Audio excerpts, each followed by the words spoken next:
영상 시작 전에 구독과 좋아요 한 번씩 눌러주시면 큰 힘이 됩니다. 여보, 당장 집으로 갑시다. 갓 태어난 첫 손주를 품에 안은 직후 남편이 제게 내뱉은 싸늘한 한마디였습니다. 저는 제 귀를 의심했습니다. 그 순간의 충격은 아직도 잊을 수가 없습니다. 그날은 꿈에 그리던 첫 손주, 하윤이를 만나는 날이었습니다. 아들 민준이에게 건강하게 태어났어요 라는 연락을 받고 남편 성철 씨와 함께 기쁨에 들떠 산부인과로 향했죠. 어머나, 세상에. 이렇게 예쁠 수가. 저는 갓 태어난 작은 생명을 떨리는 손으로 조심스럽게 안아 들었습니다. 보송보송한 솜털, 작은 손, 평온한 얼굴. 이보다 더 큰 행복이 있을까 싶던 바로 그 순간이었습니다. 남편이 갑자기 험악한 표정으로 제 품에서 하윤이를 빼앗아 아들 부부에게 돌려주는 게 아니겠어요? 그리고는 모두에게 들릴 만큼 차가운 목소리로 말하며 제 손을 잡아 끌고 병실을 나가려 했습니다. 아니, 지금 뭐 하는 거예요? 아들 민준이와 며느리 서아도 어쩔 줄 몰라 하며 저희를 보고 있었죠. 저도 영문을 몰라 남편의 팔을 뿌리치려 했지만 그의 표정이 너무나 심각했기에 따를 수밖에 없었습니다.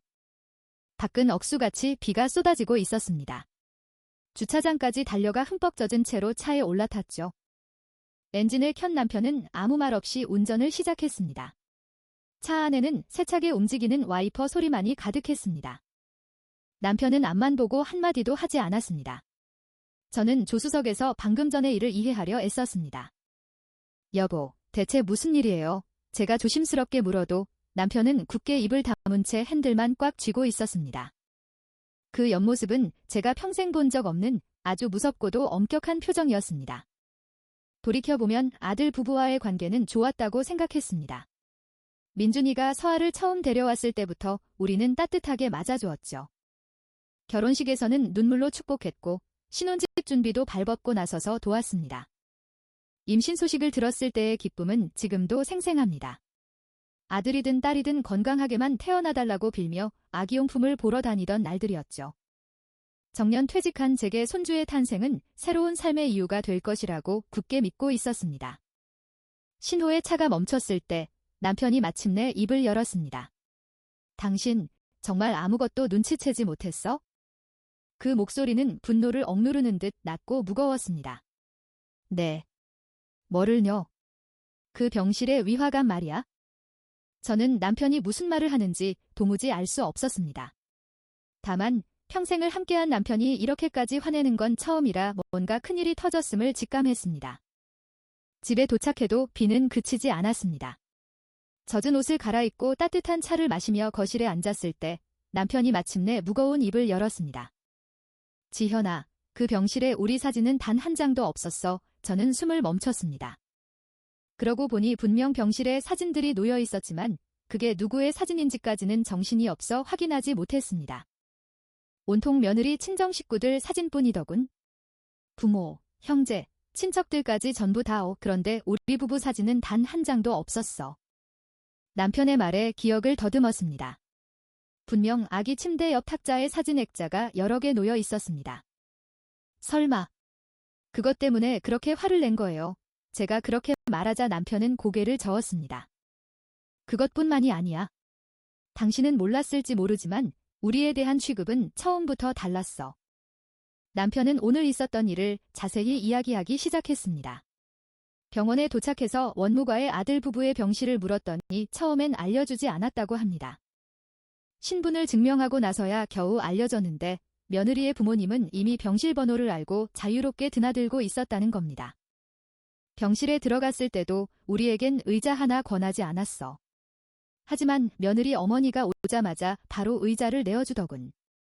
그 말을 듣고 보니 기억이 났습니다. 분명 우리는 계속 서서 손주를 보고 있었습니다. 하지만 그저 잠깐 머물다 갈 거라 생각했을 뿐이었죠. 가장 심했던 건 민준이의 태도야. 남편의 목소리에 분노가 서려 있었습니다.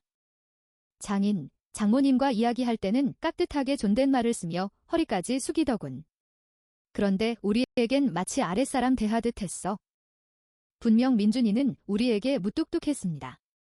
하지만 저는 그저 아들이 피곤해서 그런 것이라고만 생각했습니다. 그러고 보니 저도 떠오르는 것이 있었습니다. 출산 소식도 우리가 제일 마지막으로 들었잖아요. 임신 기간 내내 어렴풋이 느끼고 있던 사실이었습니다. 검진 결과나 아내의 몸 상태 같은 건 늘 며느리 친정에만 자세히 알렸죠. 우리에겐 항상 모든 일이 끝난 뒤에 통보뿐이었습니다. 심지어 아기 이름도 마음대로 정해버렸잖아요. 이건 정말 충격이었습니다. 보통 첫 손주 이름 정도는 상이라도 할 법한데 우리에겐 태어난 후에 하윤이라고 이름 지었어요라는 통보가 전부였습니다. 남편은 자리에서 일어나 서재에서 무언가를 가져왔습니다. 그것은 지난 몇 달간의 일을 메모한 수첩이었습니다.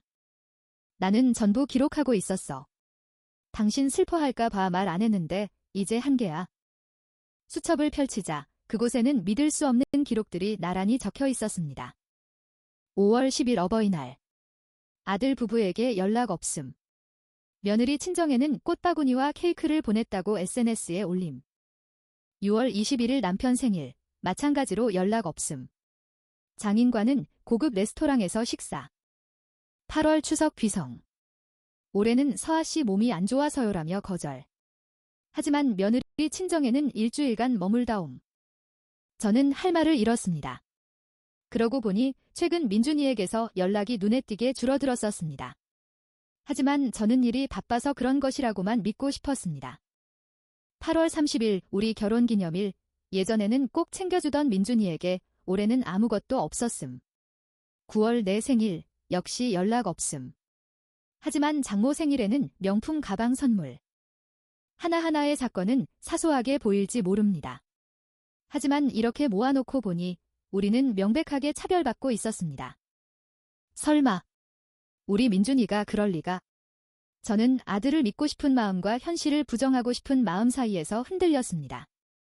그때 남편이 더욱 충격적인 사실을 털어놓았습니다. 사실 병원에서 민준이랑 며느리가 하는 얘기를 들었어. 빨리 좀 가셨으면 좋겠다. 모처럼 행복한 시간인데 망치겠네. 그런 말이 들려오더군요. 그 순간 제 안에서 무언가 무너져 내리는 소리가 들렸습니다. 35년간 소중하게 키워온 아들. 교육비는 아낌없이 대주었고 원하는 것은 무엇이든 해주려 노력했습니다. 여보, 우리가 뭘 잘못한 걸까요? 눈물이 터져나오려는 것을 간신히 참으며 중얼거렸습니다. 아니, 우리는 아무 잘못 없어. 오히려 너무 잘해준 게 죄라면 죄지. 남편의 말 그대로였습니다. 대학교 등록금 8천만 원은 전액 우리가 부담했습니다. 아르바이트 할 필요 없도록 매달 100만 원씩 용돈도 보내줬습니다. 취직한 후에도 양복을 사주고 자동차 계약금도 보태주었습니다. 결혼식 비용도 저희가 대부분 부담했죠. 신혼집 가구나 가전제품도 상당 금액을 지원했습니다. 그런데 이런 취급이라니.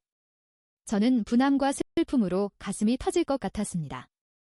남편이 제 어깨를 감싸며 부드럽게 말했습니다. 지현아, 우리는 지금까지 충분히 할 만큼 했어. 더 이상은 참을 필요 없어. 창밖의 빗소리를 들으며 우리는 긴 침묵에 잠겼습니다. 첫 손주의 탄생이라는 가장 행복해야 할 날이 이런 식으로 끝날 줄은 꿈에도 몰랐습니다. 다음 날 아침, 저는 여전히 어제의 일이 나쁜 꿈이기를 바라는 마음이었습니다.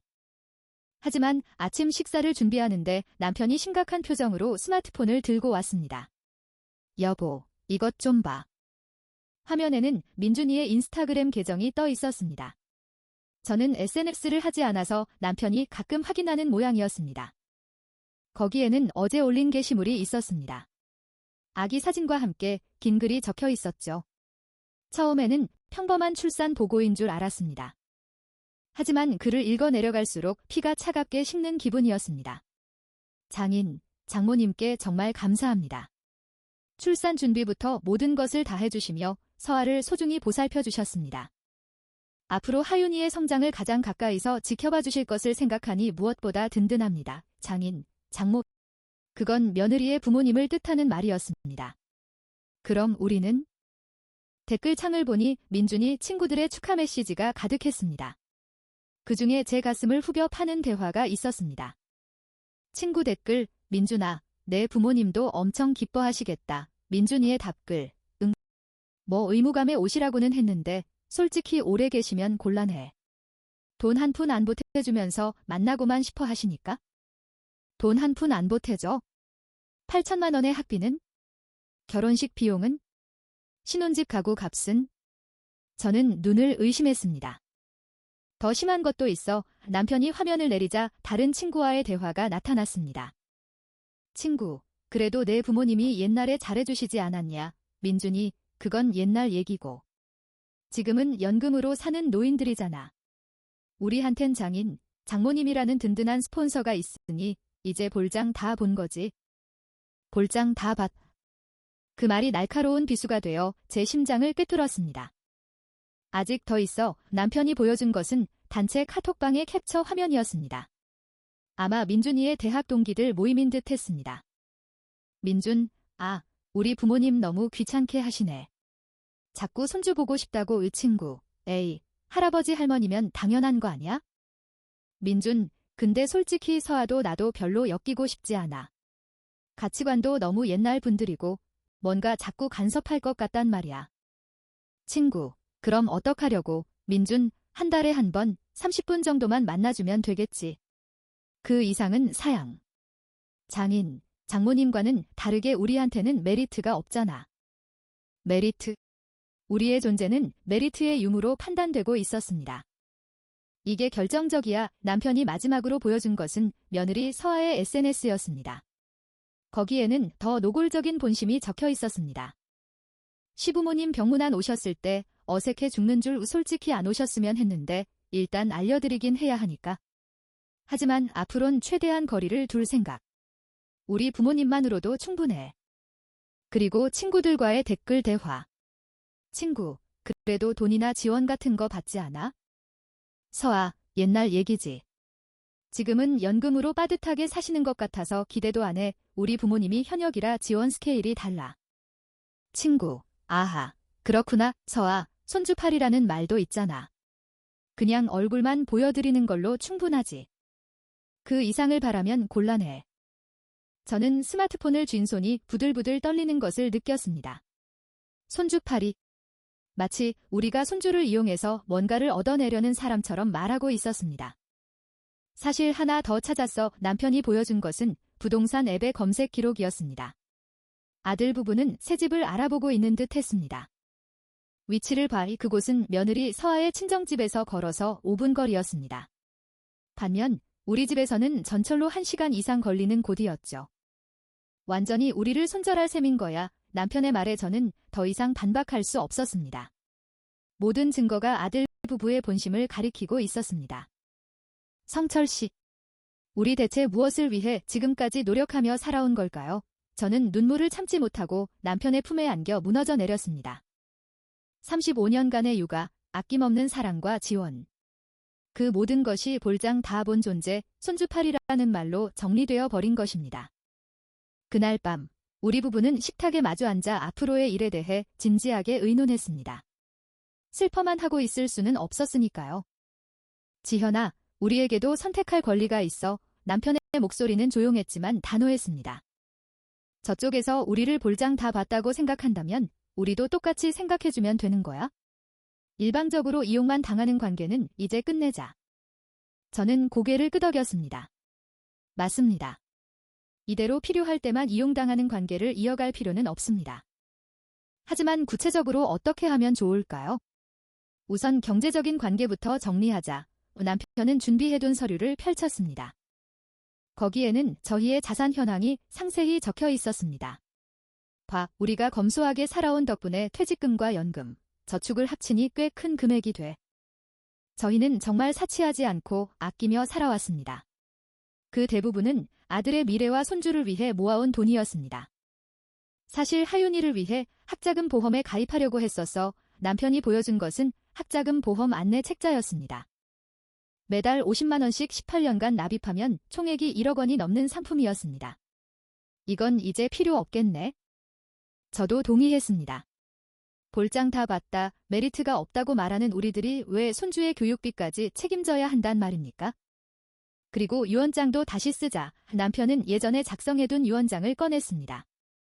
재산 대부분을 아들 민준이에게 상속한다는 내용이었죠. 이것도 바꿔야겠어요. 법에서 정한 최소한의 유류분만 남기고 나머지는 사회복지시설에 기부합시다. 제 제안에 남편은 미소를 지었습니다. 그거 좋군. 우리 재산은 정말로 필요한 사람들을 위해 쓰여야 마땅해. 다음으로 남편은 노트 한 권을 꺼냈습니다. 이제부터 아들 부부와의 관계에 대해 명확한 규칙을 정하자. 우리는 냉정하게 논의했습니다. 감정적으로 대처해서는 안 됩니다. 비즈니스처럼 담담하게 결정해 나갔습니다. 첫째, 우리 쪽에서 먼저 연락하지 않는다. 저쪽에서 우리를 볼장 다 본 존재로 생각한다면 굳이 관계를 이어갈 필요가 없습니다. 둘째, 경제적 지원은 일절하지 않는다. 메리트가 없다고 말한 이상 돈을 내줄 이유가 없습니다. 셋째, 만남은 저쪽에서 요청이 있을 때만 응한다. 그것도 우리의 스케줄을 최우선으로 고려해서 말이죠. 하지만 이걸 민준이에게 알려야겠죠? 그래야지. 하지만 감정적으로 말고 사실만 담담하게 전달하자. 우리는 민준이에게 보낼 메시지의 문구를 신중하게 골랐습니다. 분노를 터뜨리는 대신 냉정하게 선을 긋는 방식으로 말이죠. 민준아, 어제 하윤이의 탄생을 축하한다. 다만 우리의 입장을 명확히 해둘 필요가 있다고 생각해 연락했다. 시작은 이렇게 했습니다. 그리고 이어서 썼습니다. 앞으로 우리 쪽에서 먼저 연락하는 일은 삼가려고 한다. 또한 학자금 지원을 포함한 어떠한 경제적 지원도 할 계획이 없음을 알린다. 너희의 인생에 외부인인 우리가 나서는 것은 도리가 아니라고 생각하기 때문이다. 외부인. 이것은 민준이가 SNS에서 사용했던 단어였습니다. 혹시라도 우리를 만나고 싶다면 연락하렴. 다만 우리에게도 일정이 있으니 항상 너희의 희망에 맞춰줄 수는 없다는 점 알아두길 바란다. 마지막으로 이렇게 매듭지었습니다. 너희 가족의 앞날을 멀리서나마 응원하겠다. 이 정도면 괜찮을까요? 제가 묻자 남편은 고개를 끄덕였습니다. 완벽해. 저쪽의 언어를 사용해서 냉정하게 거리를 두는 것 위보다 더 좋을 순 없어. 남편은 한 가지를 더 제안했습니다. 이번 기회에 우리 인생을 되돌아보자. 지금까지 아들 때문에, 손주 때문에 참고 살아왔던 것들 전부 다 해보는 거야. 맞습니다. 우리는 많은 것을 포기하며 살아왔습니다. 해외여행도 아들 교육비 때문에 참았고, 취미생활도 손주를 위해 돈을 남겨두자며 자제했죠. 그래요. 이제부터는 우리 인생을 소중히 여기며 살아요. 저는 남편의 손을 꼭 잡았습니다. 슬픔은 아직 사라지지 않았습니다. 하지만 새로운 인생의 첫걸음을 내디딜 결심은 확고해졌습니다. 지현아, 괜찮아. 우리에겐 서로가 있잖아. 남편의 말에 저는 눈물을 흘리며 고개를 끄덕였습니다. 35년에 걸쳐 쌓아온 아들과의 관계는 무너졌습니다. 하지만 40년을 함께한 부부의 연은 그 무엇보다 단단해졌습니다. 메시지를 보낸 지 3일 후 민준이에게서 전화가 걸려왔습니다. 저는 심호흡을 한 번 하고 최대한 평온한 척하며 전화를 받았습니다. 여보세요.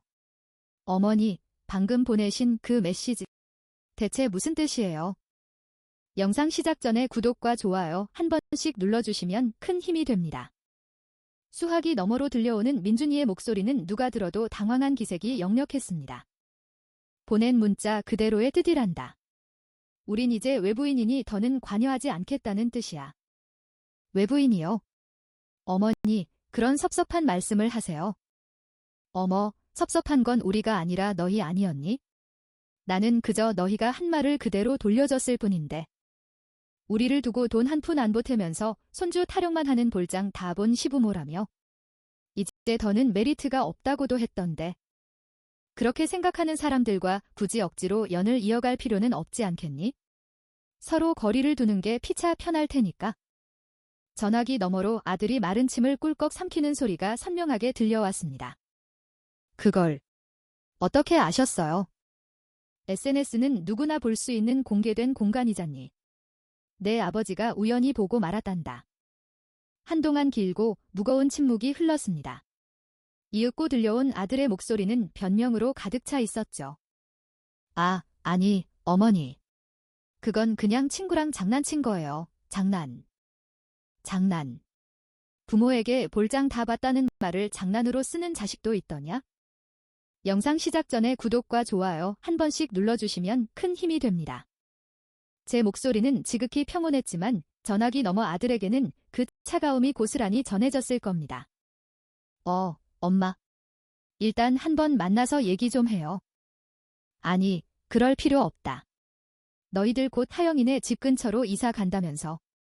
그럼 더더욱 볼 일 없겠지? 그것까지 알고 계셨어요. 그럼 교육비 적금 얘기도. 그래, 그 얘기도 없던 걸로 했다. 외부인이 남의 집 귀한 손주 교육비까지 되는 건 모양새가 좀 이상하잖니. 네. 자, 잠깐만요. 그걸 없애면 어떡해요? 아들의 목소리가 다급함에 갈라졌습니다. 매달 50만 원씩 18년간 넣어주기로 했던 적금 말이다. 이제 그만두기로 했다. 그 돈은 이제 우리 노후를 즐기는데 쓸 생각이야. 잠깐만요, 엄마. 매달 50만 원이면 18년이면 1억이 넘는 돈이에요. 근데 메리트 없는 우리한테 그 돈을 쓸 이유가 없겠지. 전화기 너머로 무언가 다투는 소리가 들려왔습니다. 아무래도 옆에 며느리가 같이 있었던 모양입니다. 어머님, 오해세요? 그 게시물은 정말. 오해는 무슨.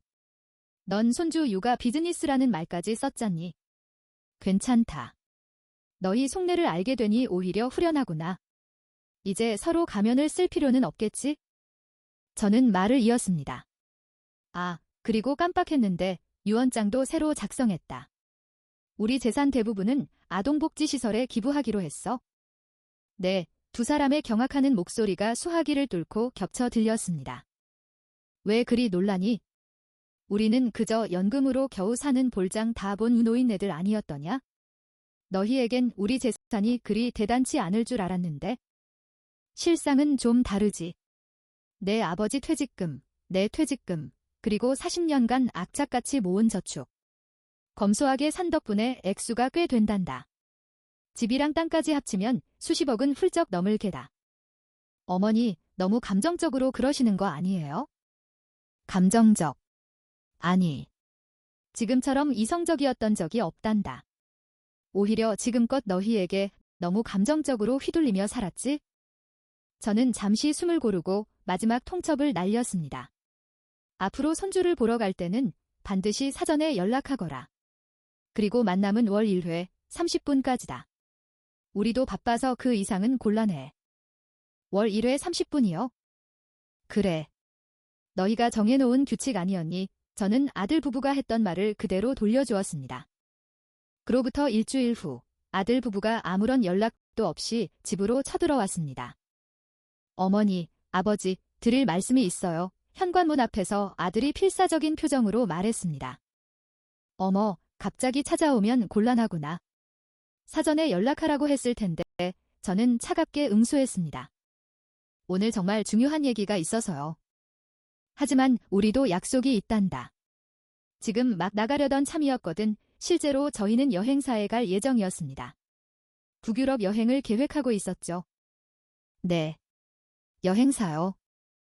응, 이제껏 못 가봤던 해외여행 좀 다녀오려고. 너희 손주 교육비로 쓰려던 돈, 이제 우리를 위해 쓰기로 했거든. 그럼 우리 지호 교육비는요? 며느리가 새파랗게 질린 얼굴로 물었습니다. 그거야 내 부모님께 부탁드려야지. 현역에서 훨씬 잘 버시고 지원 스케일도 우리랑은 차원이 다르다면서 제 말에 며느리는 아무 대답도 하지 못했습니다. 정말 죄송합니다. 그 말은? 그냥 제가 철이 없어서 다들이 당장이라도 무릎을 꿇을 기세로 고개를 숙였습니다. 철이 없어서 부모를 볼장 다 본 존재 취급하니? 제 목소리는 얼음장처럼 차가웠을 겁니다. 이제 와서 사과해봤자 너무 늦었어. 신뢰는 한번 무너지면 다시 쌓기 힘든 거란다. 저는 말을 이었습니다. 게다가 사돈댁 근처로 이사가면 우린 더더욱 남남이 되겠지. 아, 아직 결정된 거 아니에요. 아니, 이미 집까지 다 알아봤잖니. 사돈어른 댁 근처로 아들 부부는 서로의 얼굴만 멀뚱히 쳐다봤습니다. 사실 저희 아빠 사업이 요즘 어려워져서요. 지원이 좀 힘들다고 며느리가 기어들어가는 목소리로 말했습니다. 그리고 엄마도 몸이 안 좋아지셔서 오히려 저희가 돌봐드려야 할 형편이에요. 그랬구나. 상황이 바뀌니 이제 우리가 필요해진 거였어. 참 딱하게 됐구나. 하지만 그건 너희 사정이지 우리와는 상관없는 일이란다. 어머니, 어떻게 그렇게 말씀하세요? 우린 가족이잖아요. 아들이 소리쳤습니다. 가족, 그때까지 조용히 듣고만 있던 남편이 코웃음을 쳤습니다. 이젠 가족이 아니라고 선 그은 건 바로 너희 아니었나? 우린 그저 외부인일 뿐인데. 아버님, 제발 한 번만 더 기회를 주세요. 우리 지호를 위해서라도 할아버지, 할머니가 필요해요. 며느리가 눈물을 글썽이며 말했습니다. 어머, 손주 이유가 비즈니스 아니었니? 제 말에 며느리는 얼굴이 새빨개진 채 고개를 푹 숙였습니다. 정말 잘못했습니다. 결국 아들이 현관문 앞에서 무릎을 꿇었습니다. 35살 먹은 아들이 말입니다. 하지만 제 마음은 조금도 움직이지 않았습니다. 그 모진 모욕을 당하고 이렇게 쉽게 용서할 수는 없었습니다. 재혁아, 우린 이미 결심했다. 앞으로 서로 적당한 거리를 유지하며 지내자. 월 1회 30분. 그 이상은 바라지 마라. 경제적 지원도 일절 없을 거다. 남편이 손목시계를 보며 말했습니다. 자, 여보. 이제 가야겠어. 이러다 여행사 문 닫겠네. 우리는 현관에 망연자실한 아들 부부를 남겨두고 집을 나섰습니다. 차에 올라 백미러를 보니 멍하니 서 있는 두 사람의 모습이 보였습니다. 이제 와서 후회해도 소용없어 저는 마음속으로 되뇌었습니다. 신뢰를 저버린 대가는 생각보다 훨씬 혹독한 법이니까요. 그 후로 3개월, 저희 부부의 삶은 놀라울 정도로 풍요로워졌습니다. 가장 먼저 평생의 꿈이었던 북유럽 여행을 실현했습니다. 스위스, 노르웨이, 핀란드를 2주간 여유롭게 돌았습니다. 융프라우 정상에서 마셨던 따뜻한 커피, 피오르의 장엄한 풍경, 그리고 밤하늘을 수놓았던 오로라. 그 모든 것이 잊을 수 없는 추억이 되었습니다. 여보, 30년 전 신혼여행보다 훨씬 즐거운데 로바니에미의 산타 마을 앞에서 남편이 아이처럼 웃으며 말했습니다. 확실히 젊었을 때와는 다른 깊은 충만함이 있었습니다. 돈 걱정도 시간 걱정도 없는 완벽한 자유. 이것이 진정한 자유구나 싶었죠.